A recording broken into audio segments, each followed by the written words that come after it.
Okay, here we go with another 1937 Farmall F20 update. As you can see, I've got it painted. And I have actually had it painted for about a month now, but I hit a snag on the rear rim here.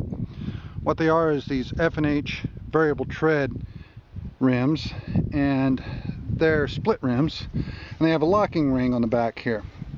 And the one on this side was kind of tweaked and a little bit sprung, so we ended up putting the tire and the tube in place and blocking it up with wood, and then spot welding that snap ring into place.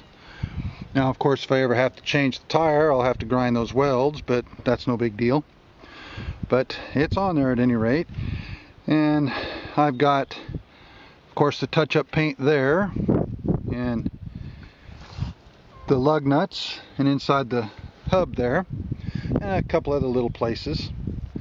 And I also have the other rim to switch out. This is a variable tread front rim, and of course the other one over here doesn't match. I have the other one ready to go, I just haven't made time to put it on. But other than that, I've got some decals that go on, and I want to replace this drawbar. I have another one, I've just got to get it on here. This one's been welded and cracked and re-drilled and re-welded, so I'm just going to replace it with another one.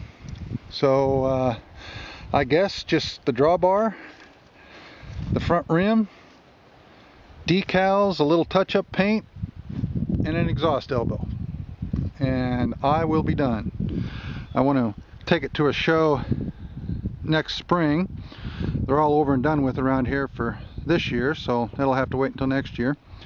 But I'm ready to go and ready to show it off. And that's my update, and I'll post more later.